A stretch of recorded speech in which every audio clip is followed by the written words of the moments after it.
Nous allons parler particulièrement donc aujourd'hui des heures importantes dans la vie du Seigneur Jésus-Christ. Amen.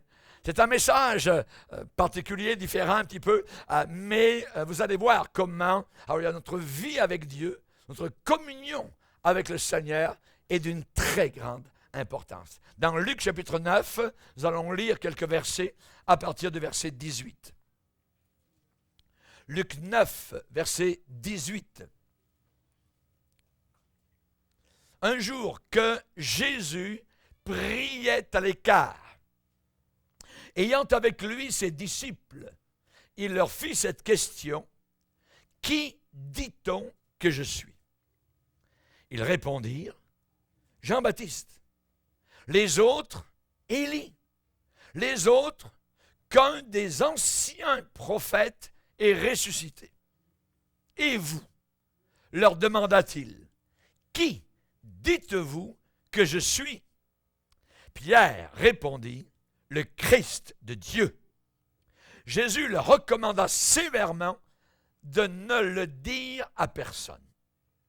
Il ajouta qu'il fallait que le Fils de l'homme souffre beaucoup, qu'il soit rejeté par les anciens, par les principaux sacrificateurs et par les scribes, qu'il soit mis à mort et qu'il ressuscite le troisième jour. Amen. Père, nous voulons te bénir.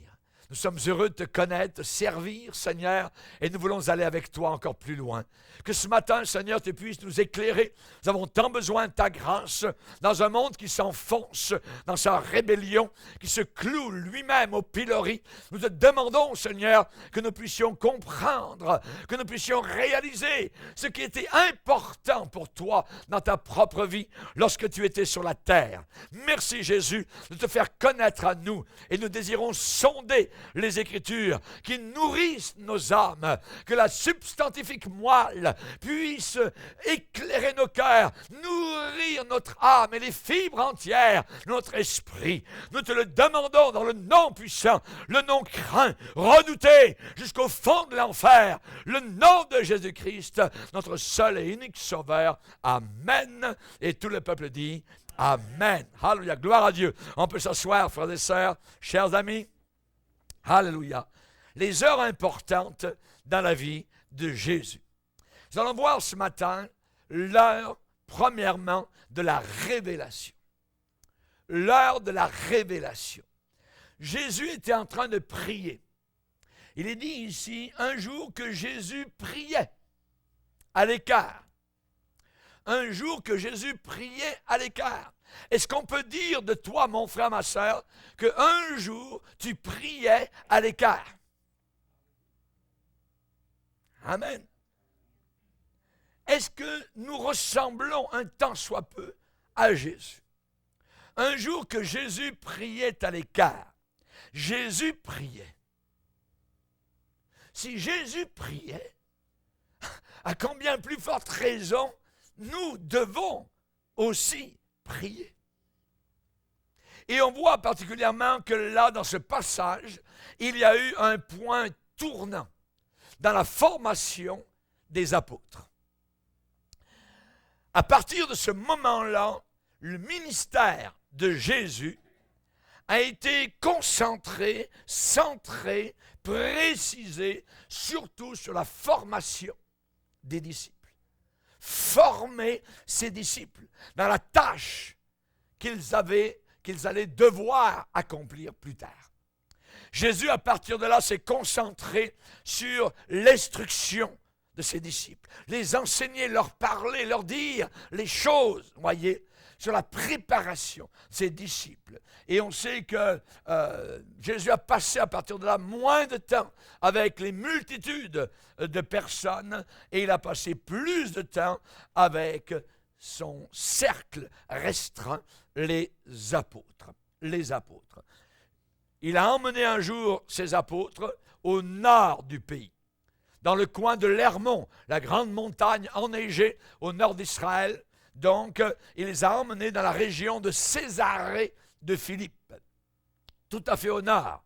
Là, Jésus les a emmenés, les a pris avec lui. Il a pris les 12 pour une retraite spirituelle, une retraite particulière.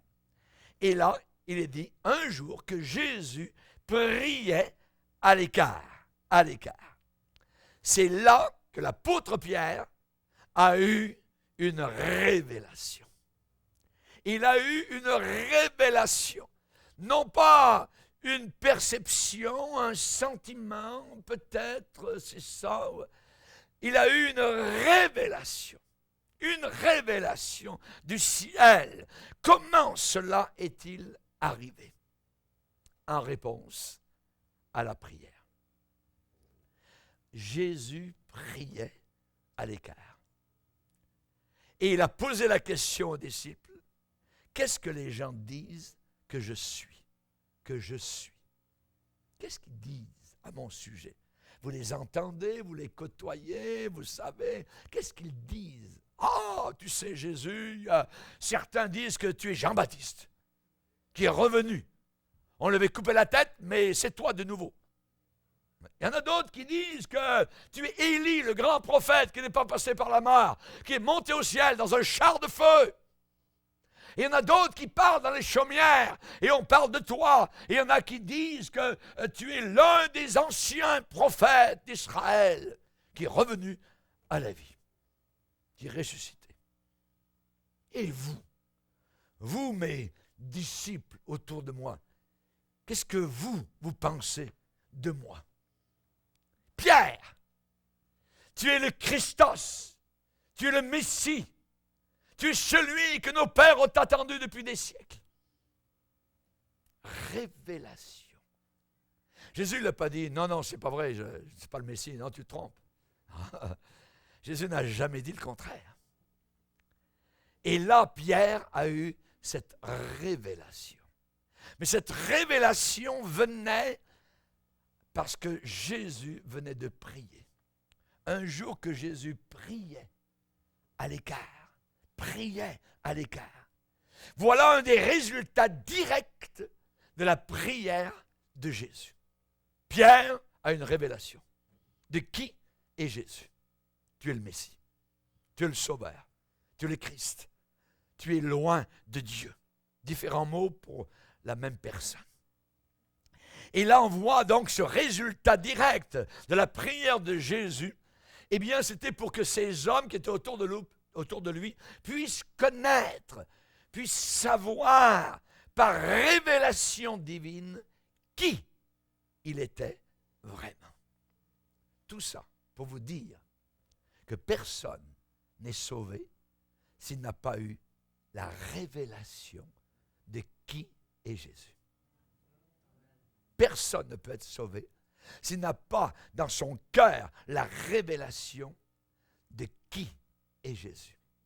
Vous pouvez dire que Jésus est sur la croix, où il est mort, il nous aime, oui, il est le sauveur. Vous pouvez dire ça avec la tête, mais vous n'êtes pas sauvé. Quelqu'un qui est sauvé, il connaît personnellement Jésus-Christ. Il sait. C'est une connaissance qui lui est donnée d'en haut par révélation. Aucun homme n'est converti sans avoir cette révélation sur Jésus. Sur Jésus. Ésaïe a dit au chapitre 53, « Qui a cru à ce qui nous était annoncé? Qui a cru à notre rapport? Qui a reconnu le bras de l'Éternel? » Pour être sauvé, il faut reconnaître qui est véritablement Jésus. Si Jésus est simplement un prophète parmi d'autres prophètes, un grand homme parmi d'autres grands hommes, un exemple parmi d'autres exemples, la personne n'est pas sauvée. Il faut avoir la révélation de qui est véritablement Jésus-Christ. Vous savez, comme prédicateur, quand on prêche l'Évangile, ce n'est pas notre style oratoire qui sauve. Non. Ce n'est pas ma prédication bien préparée, ainsi de suite, qui sauve. Non. C'est bien toutes ces choses-là. Il faut se préparer, voyez. Il faut bien parler. Il faut se faire comprendre. Mais ce n'est pas ça qui sauve. Il faut qu'il y ait révélation. J'ai caché, a dit Jésus, ces choses choses de Dieu, merveilleuses, glorieuses. J'ai caché ces choses aux sages et aux intelligents de ce monde. Les intelligents de ce monde ne sont pas sauvés. Les sages de ce monde ne sont pas sauvés parce qu'ils ne savent pas qui est Jésus. Ils n'ont pas la révélation. Ça leur est caché parce qu'ils se confient dans leur intelligence. Ils se confient dans leur savoir, dans leur diplôme et ainsi de suite. Et Jésus va dire, j'ai caché ces choses aux sages et aux intelligents de ce monde. Mais je les ai, notez le verbe, révélés, révélés, par révélation. Il faut avoir cette révélation. Si notre évangile est voilé, il est voilé pour ceux qui périssent, pour ceux dont le Dieu de ce siècle, le diable, a aveuglé l'intelligence. Chers amis, nous avons besoin d'avoir cette révélation. L'heure de la révélation. L'heure de la révélation. Nul ne peut venir au Père, nul ne peut venir à moi, dit Jésus, si le Père ne l'attire. Et celui à qui le Père veut le révéler. C'est merveilleux. Nous vivons dans une révélation. Nous sommes un peuple à part. Nous sommes un peuple différent. Nous avons eu une révélation. Notre cœur a été soudainement illuminé. La religion a disparu. Et maintenant, la réalité est venue. Christ a envahi notre cœur. La lumière est venue. Le peuple assis dans les ténèbres a vu une grande lumière. Alléluia. Révélation. Chers amis, Dieu, il parle dans Deutéronome que les choses cachées sont à lui. Et les choses révélées sont à nous et à nos enfants.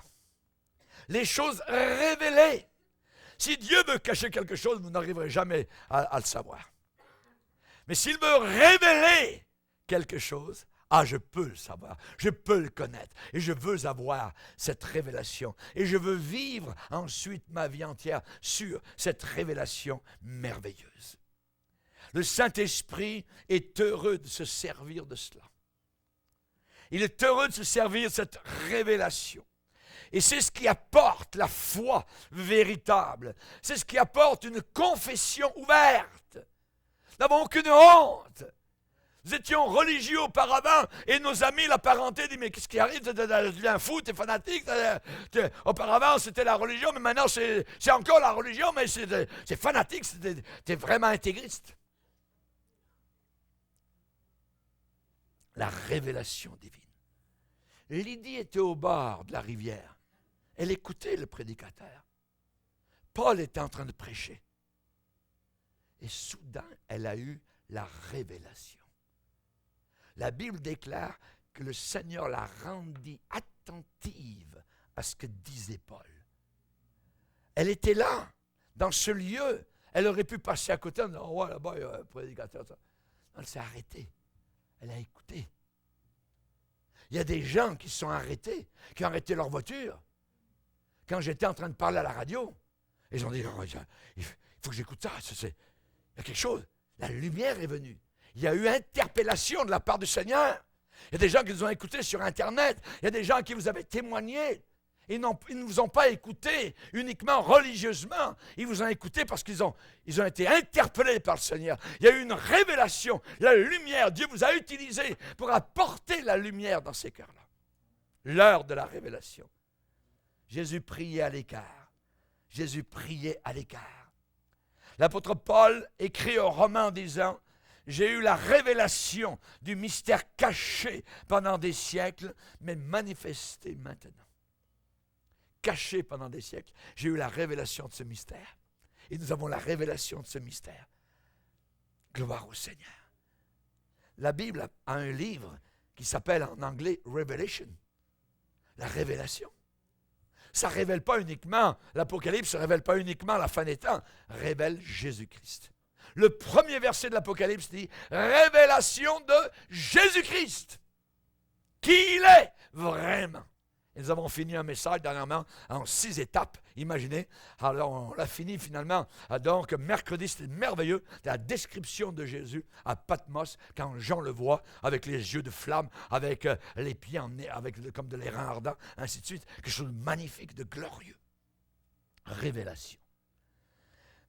Lorsque le petit Samuel était jeune, il était en pension à Silo. Et une nuit qu'il dormait, Dieu lui parle. Samuel, Samuel. Le petit garçon se réveille et s'en va voir le sacrificateur. Le sacrificateur dit, je ne t'ai pas parlé. Retourne te coucher. T'entends des voix. De nouveau, Samuel, Samuel. Il retourne vers le sacrificateur. Le sacrificateur dit, je ne t'ai pas parlé. Et le sacrificateur reconnaît quelque chose qui se passe. Et quand tu entendras la voix, la prochaine fois, dis, je suis là, ton serviteur écoute, Seigneur. Et la Bible ajoute, vis-à-vis de cet épisode autour de la vie du petit Samuel, la parole de Dieu ne lui avait pas encore été révélée. La parole de Dieu ne lui avait pas encore été révélée. Il ne connaissait pas la voix, il ne reconnaissait pas la voix du Seigneur. Si vous n'avez pas la révélation de Dieu dans votre cœur, Dieu va vous parler, Dieu va vous interpeller et vous ne reconnaîtrez pas sa voix. Parce qu'il faut cette révélation. Absolument.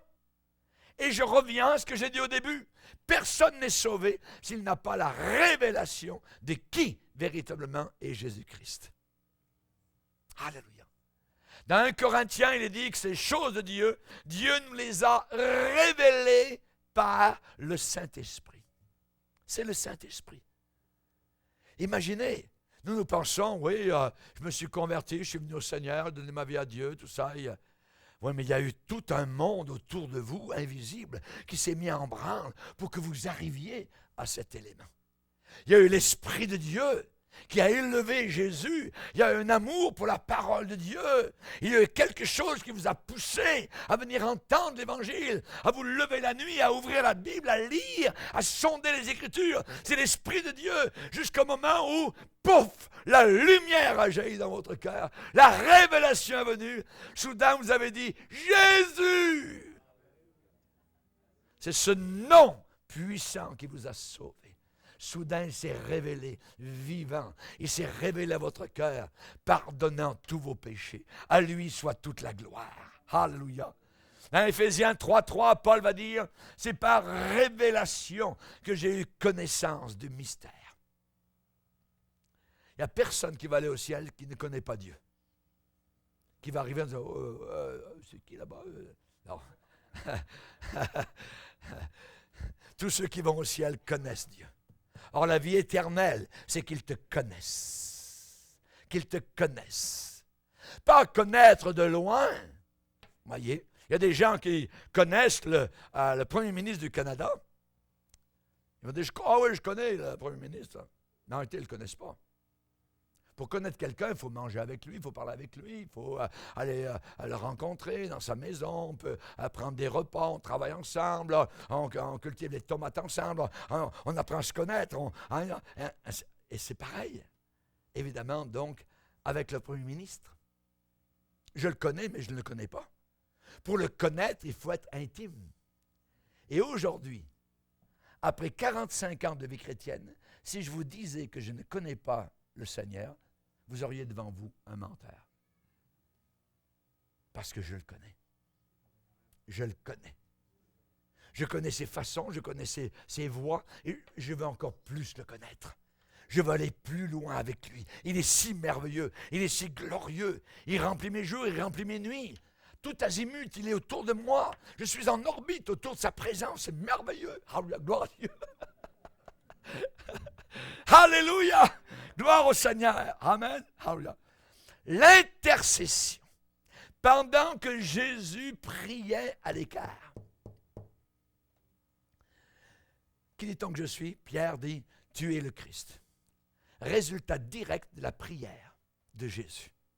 Jésus voulait que ses disciples sachent qui il était. Et Pierre l'a déclaré. L'intercession fait en sorte que nous avons une révélation divine de ce qu'il est. Nous pouvons confesser notre foi avec force, vigueur, sagesse, douceur, autorité. Alléluia. Nous devons apprendre comme chrétiens à manipuler avec dextérité la puissance de la prière. Nous devons devenir des professionnels de la prière. Apprendre à lui parler, à le connaître, avoir ce contact personnel et intime avec le Seigneur. Nous étions hier à Montréal pour la conférence. Nous sommes revenus environ vers 11h, 11h30. Alors, et on était fatigués, dodo. Ce matin, 5h, debout, il faut encore, on ne lâche pas, on continue. Il faut accrocher pour aimer le Seigneur, pour préparer la cuisine spirituelle de son Église qui vient de près et de loin. C'est un absolu. Se donner, se consacrer, le chercher, lui parler. Dans les Actes des Apôtres, les disciples ont vu qu'avec la croissance de l'Église, qu'il allait se passer quelque chose de particulier. C'est que les disciples allaient s'occuper des choses matérielles. Il y avait trop de choses à faire d'un côté et de l'autre, tout ça. Et les disciples ont dit, nous allons établir des serviteurs, des diaconos, pour que nous puissions, nous, continuer à nous appliquer à la prière et à la parole de Dieu. Préparation de la parole, sonder les Écritures, préparer donc les cœurs, l'annonce de la parole de Dieu. Et la prière, on ne peut pas faire passer la prière en deuxième lieu, troisième lieu, quatrième lieu, ou pas du tout de prière parce qu'il y a trop de choses à faire. Jamais de la vie. Ils ont vu la priorité de prier Dieu, de fléchir les genoux devant Dieu continuellement. Et ils ont dit, nous continuerons à nous appliquer. Ce qu'ils faisaient déjà auparavant, puisqu'ils continuent, ça veut dire qu'ils le faisaient déjà auparavant. Nous continuerons à nous appliquer à la prière et à la parole. À la Pentecôte, quand le Saint-Esprit est tombé et qu'ils ont commencé à louer le Seigneur dans ces langues merveilleuses et nouvelles, ils venaient de prier pendant 10 jours. 10 jours de prière. Imaginez. C'est quand la dernière fois nous avons prié constamment, sans arrêt, pendant 10 jours? Si nous faisions cela, nous verrions le feu et la flamme se répandre rapidement autour de nous. Pourquoi? Parce qu'ils ont prié 10 jours. Ils ont cherché Dieu. Ils étaient là. Ils ne lâchaient pas. Jésus leur avait dit, non, non, non, ne partez pas évangéliser. Dans peu de jours, vous recevrez de la puissance, quand le Saint-Esprit viendra sur vous. Et vous serez mes témoins. Et ils ont attendu. Ils ont cru. Ils auraient pu dire, non, non, non, non, on va aller, Seigneur, les gens se perdent, il faut aller évangéliser. Non! Jésus avait dit, la puissance du Saint-Esprit, vous en avez besoin. Attendez à Jérusalem. Et ils ont prié. 1 jour, 2 jours, 3 jours, 4 jours, 5 jours, 1 semaine. Rien. Ils attendaient quelque chose. Vous recevrez de la puissance. Et finalement, 10 jours après, pendant qu'ils priaient, étaient assemblés dans le même lieu, le Saint-Esprit est venu du ciel. Un bruit venant du ciel a été entendu. Des flammes de feu sont tombées sur eux de la tête aux pieds. Pas des petits bouts de flammes comme ça, là, comme on voit avec l'Église catholique. Oui. Des flammes entières. Voyez, ils sont devenus des flammes. La Bible dit, Dieu a fait de ses serviteurs des flammes de feu. Ils ont commencé à louer le Seigneur. Ils n'avaient plus de langue à dire dans leur langue naturelle. Ils ont commencé à parler de ces langues merveilleuses. Pas étonnant que 3000 personnes ont été sauvées sous une seule prédication. Nous faisons 3000 prédications pour une personne sauvée. Seigneur, donne-nous le Saint-Esprit. Donne-nous ta puissance. Donne-nous ton feu. Alléluia. Nous verrons des âmes sauvées. Alléluia. Pourquoi les âmes sont sauvées? Parce qu'il y a des gens qui prient. Il faut qu'il y ait de la prière derrière. Ce n'est pas uniquement de leur parler du salut. Il faut qu'il y ait de la prière derrière parce que le diable vous fait opposition. Le diable ne veut pas et il va leur donner toutes sortes de raisonnements. Même si vous êtes très bon à parler du Seigneur, ainsi de suite, il y a une opposition diabolique. Et c'est uniquement par la prière. La prière va ouvrir le cœur. Ouvrir les cœurs. Lydie a été sauvée parce qu'il y a eu de la prière. Paul et ses compagnons priaient constamment. Nous arrivons en Europe pour la première fois, à la ville de Philippe. La première Européenne à être sauvée s'appelait Lydie. Et le Seigneur l'a rendue attentive à ce que disait l'apôtre Paul. Elle était sauvée. Chers amis, nous avons besoin de la prière pour que les gens aient la révélation. Qu'ils aient la révélation, pas d'une autre religion. Oh, vous faites partie de quelle dénomination? Vous êtes pentecôtiste, baptiste, tout ça, catholique, tout ça. Ouais, c'est tout pareil. C'est Jésus, tout ça. Ah, mais quand on est sauvé, on a la révélation. Nous sommes un peuple à part. Ce n'est pas une religion de plus parmi le tas des religions mortes de ce monde. Alors là, nous sommes vivants, nous avons la vie de Dieu. Nous avons eu la révélation de qui est véritablement le Seigneur Jésus. Invoque-moi, Jérémie. Je te montrerai des choses grandes et cachées que tu ne connais pas. Tu ne les connais pas, mais invoque-moi, je vais te les montrer. Et tu vas les vivre. On aura des âmes sauvées, uniquement lorsque les gens auront la révélation. Ils vont dire, c'est ça la vérité. Ils vont être convaincus sur place. Et le Saint-Esprit travaillera avec nous. Le Saint-Esprit convainc premièrement de péché. Personne ne peut être sauvé s'il n'a pas la conviction de péché. Les gens, ils aiment se joindre, ils aiment venir, voyez, ils aiment la musique, tout ça. Et aujourd'hui, dans les églises apostates, la musique est tellement forte, voyez, que dans certaines églises, maintenant, on vous offre des bouchons dans les oreilles. Oui. On vous offre des bouchons.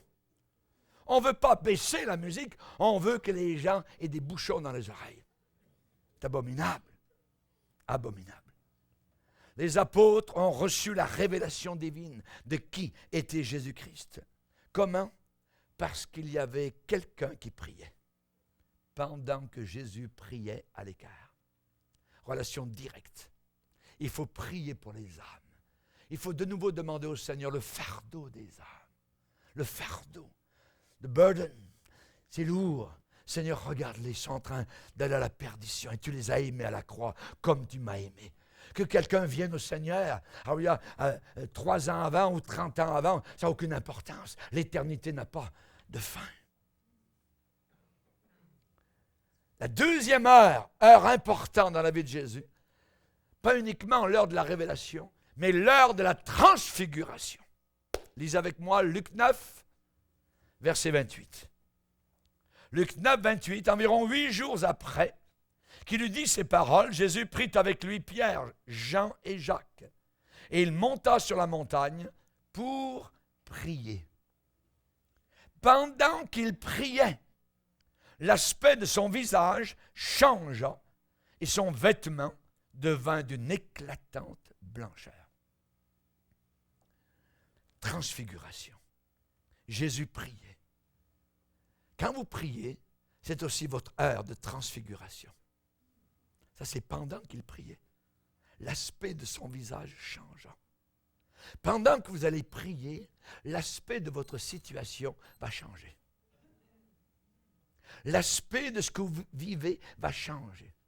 Aujourd'hui, les chrétiens ne prient pas. Ils nous racontent des bobards. Oh oui, je vais prier pour toi. Prie jamais. Prie jamais. Ils nous prennent pour des idiots. Il faut prier. Ça veut dire genoux pliés. Ça veut dire intercéder. Ça veut dire me tenir devant Dieu. Et là, pendant qu'il priait, l'aspect de son visage changea. Son vêtement devint, ce qui n'était pas auparavant, d'une blancheur éclatante. Éclatante. Son visage, soudain, reflétait la gloire même de sa résurrection qui allait venir. Quand nous prions, nous sommes changés. Quand nous prions, nous sommes changés. Quand on ne prie pas, on se tourne vers les hommes. On se tourne vers Pharaon. On se tourne vers l'Égypte. On se tourne vers les manières des hommes. On se tourne vers les psychologues. On se tourne vers... mais on ne veut pas se tourner véritablement vers Dieu. Il n'y a rien. Qu'est-ce que je vais faire dans ma chambre tout seul? Alors vous ne connaissez pas Dieu. Il est là dans le secret. Il a demandé que tu fermes la porte sur les bruits de ce monde, que tu plies les genoux, que tu lui parles, que tu pleures devant lui. Demande-lui. Vous ne recevez pas parce que vous ne demandez pas. Vous dites que vous demandez, mais vous ne le faites pas vraiment. C'est la raison pour laquelle vous tournez en rond, et en rond, comme le peuple d'Israël a tourné pendant 40 ans dans le désert. Au bout d'environ une douzaine de jours, ils auraient pu entrer dans la terre promise. Ils n'ont pas cru. Allez, vas-y, roule dans le désert. 40 ans. Des gens incrédules. Nous penserions que dans l'Église de Dieu, nous avons affaire à des gens de foi, tout ça. Bien souvent, c'est de l'incrédulité. L'heure de la transfiguration. On change toujours dans l'une ou l'autre direction. Nous ne sommes jamais statiques. Nous sommes dans un élément dynamique. Ça bouge toujours, d'un côté ou d'un autre côté. Chers amis, ou bien nous allons être conformés au monde, ou bien nous allons être transformés à l'image de Jésus-Christ, notre Sauveur. Ma Bible me dit, ne vous conformez pas au siècle présent. Ça veut dire, ne vous laissez pas mettre dans le moule. Ne vous laissez pas mouler au siècle présent, aux façons de ce monde. Soyez des résistants. Ne vous laissez pas faire, mais conformez-vous à la parole de Dieu. Soumettez-vous à la parole de Dieu. Soyez des insoumis par rapport à l'esprit de ce monde. Soyez désobéissants aux convoitises de votre chair. Non! La chair vous dit, oui, répondez, non! C'est moi qui bosse. C'est ainsi que nous devons, la Bible dit, posséder notre corps. C'est l'expression que la Bible parle dans Thessaloniciens. Conformer au monde ou transformer, transfigurer à l'image de Jésus-Christ. Moi, j'ai vu après des réunions de prière le visage des chrétiens. Je les regarde, je vous regarde. C'est merveilleux à voir. Il y a certains visages, c'est merveilleux. La lumière est à l'intérieur. C'est lumineux.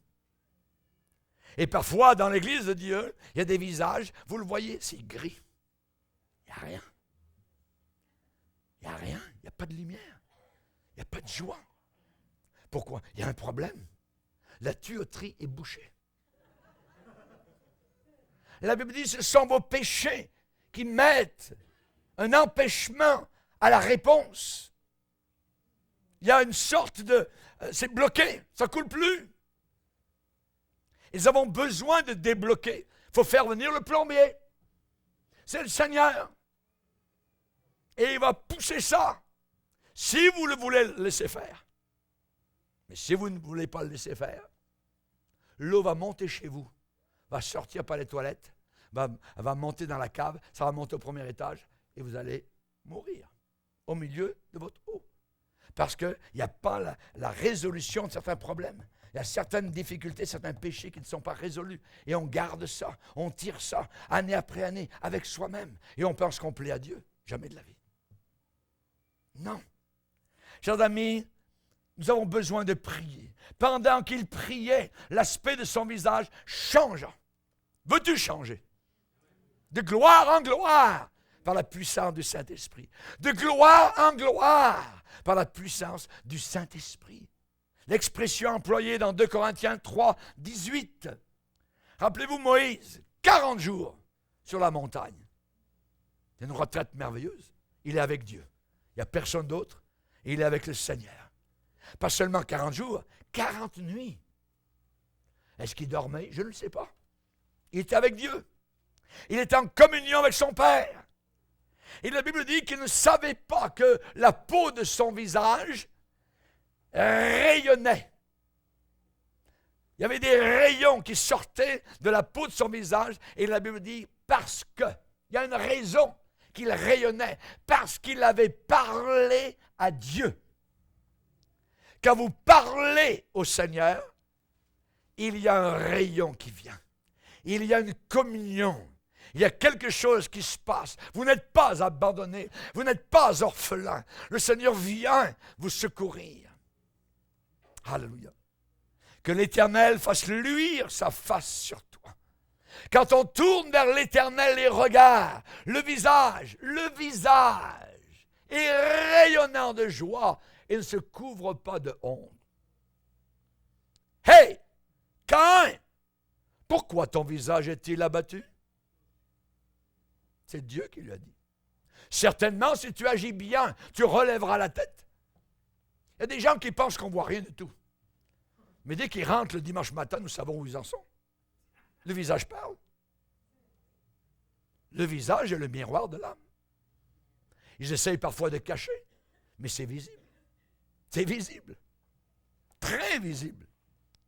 Quand vous parlez au Seigneur, il y a une radiance inconsciente. Vous n'êtes pas conscient. Parfois, vous-même, vous ne le savez pas. Moïse ne savait pas qu'il y avait des rayons qui sortaient au travers de sa peau. Il avait parlé à Dieu. Il n'est pas redescendu de la montagne en disant « Hey les gars, regardez, hey, quel saint je suis, hey, vous avez vu les rayons là de ça? Il y a des gens qui se vantent « Ah, moi, j'ai jeûné 40 jours, ça. L'Église est entrée dans 3 semaines de jeûne, les jeûnes d'Esther, les jeûnes de C, de Daniel, blablabla. Ah, nous, on est spirituels, ça. » Ça ne veut rien dire. On ne se vante pas de cela. Oui. Moïse ne se vantait pas. Tout le monde le savait, sauf lui. Tout le monde le savait, sauf lui. Il ne savait pas qu'il y avait des rayons qui sortaient de son visage. Moïse était trop préoccupé avec Dieu pour être préoccupé avec sa propre sainteté. Quand on tourne vers l'Éternel, les regards. Le problème de l'Église, il est là. On ne regarde plus le Seigneur. On regarde un telle sœur, tel frère, tout ça. Oh, il a changé sa voiture dans le parking. Oh, il doit avoir volé la banque. Il a quelque chose qui se passe. Comment ça se fait qu'il a pu changer si facilement de voiture, tout ça? Elle est habillée ça. Hein, on regarde les uns, les autres, ainsi de suite. Voyons donc. Regardons le Seigneur. Regardons le Seigneur. Quand on tourne vers l'Éternel les regards, le visage est rayonnant de joie. Parlez à Dieu, vous serez joyeux. Parlez à Dieu. La réponse n'est pas dans tel livre, tout ça. Là. La réponse, elle est dans ce livre. Quand on regarde vers le Seigneur, quand on tourne nos regards vers notre Dieu, le visage est rayonnant de joie et ne se couvre pas de honte. Ceux qui cherchent ta face, on en parle dans Psaume 24. Psaume 25, je tourne constamment les yeux vers l'Éternel. Constamment, les yeux vers l'Éternel. Et ceci arrive seulement quand nous regardons la face de Jésus jour après jour. Jour après jour.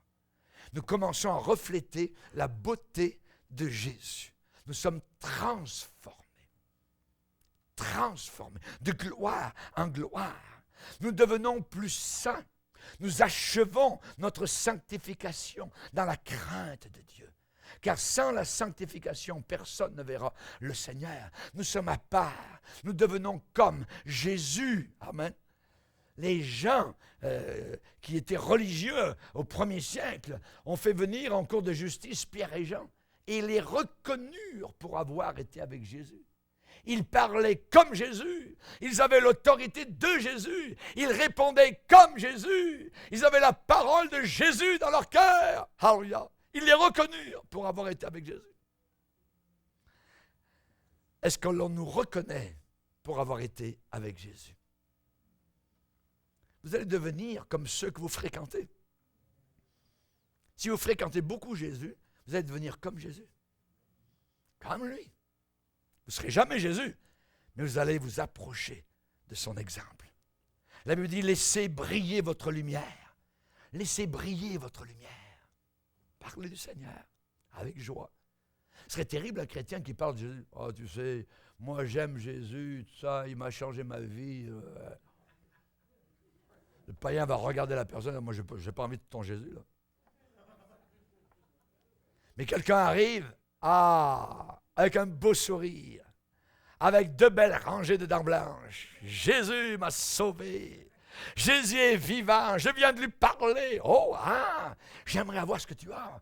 Où est-ce qu'on peut trouver ça? Ainsi de suite, voyez. Dans un monde qui est totalement dans les ténèbres, c'est facile aujourd'hui de parler de Jésus. D'élever le Seigneur.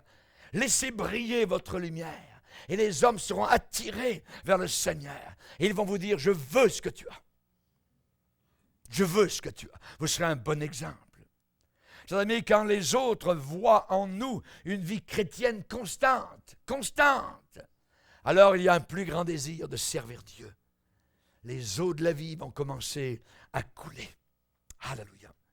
Vous ne direz pas, moi je suis plus saint que toi, tout ça, lui est moins saint, tout ça. Vous n'allez pas vous occuper des autres, vous allez vous occuper de vous, de vous-même. David a dit, je demande à l'Éternel une chose que je désire ardemment. Je voudrais contempler la gloire du Seigneur constamment. Contempler la gloire du Seigneur constamment. Beaucoup ont faim autour de nous actuellement. Beaucoup cherchent désespérément. Alléluia. Et évidemment, nous avons besoin de passer du temps, nous, avec le Seigneur Jésus-Christ. Votre vie sera une démonstration que vous avez la véritable réponse. La joie, la simplicité. Alléluia. Les premiers chrétiens étaient capables d'accepter qu'on leur prenne leur maison, leurs biens, parce qu'ils savaient qu'ils avaient des biens meilleurs là-haut dans le ciel. Pourquoi? Parce que, évidemment, Jésus-Christ vivait avec eux et il marchait avec le Seigneur. L'heure de la révélation, il faut qu'ils aient cette révélation. L'heure de la transfiguration, mais aussi une autre heure, l'heure de l'instruction. Luc 11, versets 1 et 2. Luc 11, versets 1 et 2.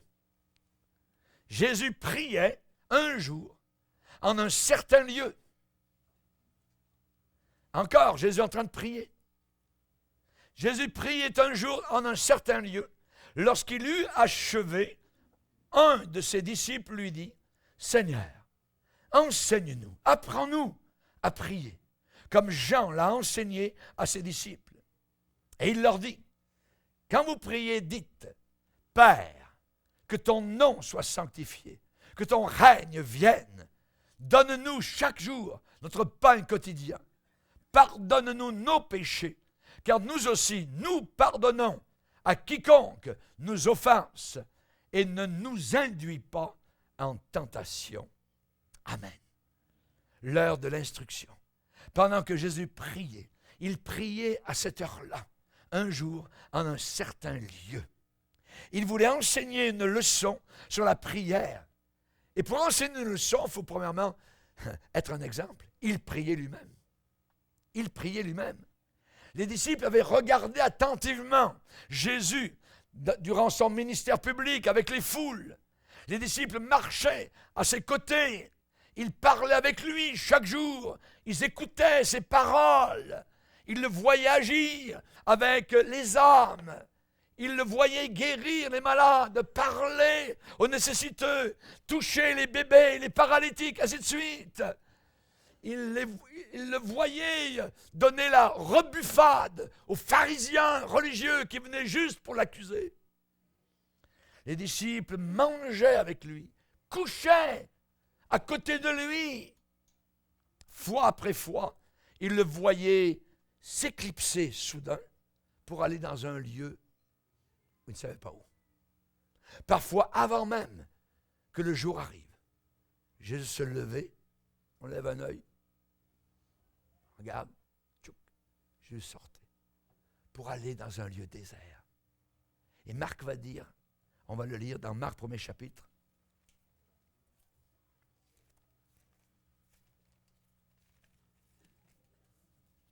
verset 35, Marc 1, 35, vers le matin, pendant qu'il faisait encore très sombre, ça veut dire on est loin de l'aurore, il se leva et sortit pour aller dans un lieu désert où il pria. Simon et ceux qui étaient avec lui se mirent à sa recherche. Et quand ils l'eurent trouvé, ils lui dirent, tous te cherchent. Vers le matin, pendant qu'il faisait encore très sombre, il se leva et sortit pour aller dans un lieu désert. Qu'est-ce qu'il faisait là dans le désert? Prier, prier, prier. Fois après fois, les disciples l'ont vu s'éclipser pour être seul avec son Père. Et il devait certainement se réveiller le matin pour se demander, oh tiens, il n'est plus là. Où est-ce qu'il est passé? Où est-ce qu'il est? Et donc Jésus était levé bien avant le soleil levant. Et les disciples allaient le chercher. Ils regardaient dans les environs, tout ça, dans des lieux déserts. Voyez, dans quelque endroit désert, tranquille. Et ils le trouvaient sur ses genoux, en train de prier le Père, avec la lumière du ciel sur son visage. Il communiait avec son Père. Il avait communion avec le Père. Et après des mois, les disciples ont vu tout ça. Ils disent, ah, mais nous, on ne fait pas ça. Nous. Mais on voit tellement la puissance qui se dégage dans la journée par rapport à son ministère. Jésus, enseigne-nous. On aimerait savoir comment tu fais pour prier. L'heure de l'instruction. Nous devons écouter, pas d'une oreille déjà entendue, déjà vue. Non, non. Nous devons écouter, la Bible dit, comme écoute des disciples. Un disciple, il écoute attentivement son maître, qui l'enseigne. Et nous devons écouter, pas uniquement entendre, mais écouter attentivement la voix du maître. Vous vous rappelez les vieux disques RCA? La voix du maître? Un chien était assis, puis il y avait un gros cornet qui était là. La voix du maître. C'était marqué en dessous. Le chien écoutait au travers du microphone la voix du disque. Nous avons besoin d'être au pied de Jésus. Nous avons besoin d'écouter. Après des mois, les disciples ont eu ce désir. Enseigne-nous à prier. Et un jour, ils n'arrivent plus à se contenir. Seigneur, on veut faire comme toi. On veut faire comme toi. Apprends-nous. Il voyait cette forme familière sur ses genoux. Seigneur, si nous pouvions prier comme tu pries, si nous pouvions avoir l'attouchement de Dieu comme tu l'as sur ta propre vie, on aimerait ça. Enseigne-nous. Et Jésus a enseigné sa plus profonde leçon de prière en vivant une vie de prière. L'exemple est très important. L'exemple. Vos enfants ne prieront jamais s'ils ne vous voient jamais prier. À la maison. C'est à la maison. Telle mère, telle fille. Tel père, tel fils. Il faut qu'il y ait un exemple. L'exemple parle. Ce n'est pas nos paroles qui vont vraiment faire. C'est l'exemple qui parle. C'est là où le pneu touche le goudron. Chers amis, Moïse était sur la montagne en train de lever les mains vers le ciel. Et c'était un signe symbolique de prière. Et pendant qu'il priait sur la montagne, il était fatigué. À un moment donné, il a baissé les bras. Et là-bas, dans la vallée, au loin, Josué, qui conduisait les armées d'Israël, était en train de reculer devant les ennemis. Et quand Moïse, sur la montagne, relevait les mains, là, c'était Josué qui avait la victoire sur l'ennemi. Donc, il y a, je dirais, une coordination directe, un lien direct entre la prière et vos victoires personnelles. Lisez avec moi dans Exode 17. Exode 17, verset 8. Amalek vint combattre Israël à Réphidim. Alors Moïse dit à Josué, choisis-nous des hommes, sors et combat Amalek. Amalek représente dans la Bible la chair. Combat Amalek. Demain, je me tiendrai sur le sommet de la colline, la verge de Dieu dans ma main. Josué fit ce que lui avait dit Moïse pour combattre Amalek. Et Moïse, Aaron, Hur, montèrent au sommet de la colline. Et regardez bien, 11. Lorsque Moïse élevait sa main, Israël était le plus fort. Et lorsqu'il baissait sa main, Amalek était le plus fort. Les mains de Moïse étant fatiguées, ils prirent une pierre qu'ils placèrent sous lui et il s'assit dessus. Aaron et Hur soutenaient ses mains, l'un d'un côté, l'autre de l'autre côté. Et ses mains restèrent fermes jusqu'au coucher du soleil. Et Josué vainquit Amalek et son peuple au tranchant de l'épée. Chers amis, la prière est très importante. Nous avons dans la parole de Dieu l'heure de la transfiguration. Nous avons l'heure de la révélation de qui est Jésus. Et nous avons l'heure de l'instruction. Et nous avons une autre heure que nous verrons ce soir dans les Écritures par rapport à Jésus. Amen. Baissons nos têtes et prions le Seigneur. Seigneur, te bénissons et te glorifions pour la joie de te servir, pour la joie de te prier, pour la joie de venir en ta présence, Seigneur, et de recevoir tes instructions merveilleuses. Il n'y a pas de raccourci, Seigneur. Il faut absolument passer par ces moments de prière, par ces moments de communion avec toi. Et nous voulons dire avec les premiers disciples, nous continuerons à nous appliquer à la prière et à la parole. Aide-nous, Seigneur, s'il te plaît, à te servir encore avec joie jusqu'à la fin de notre séjour terrestre. Amen. Et tout le peuple dit Amen.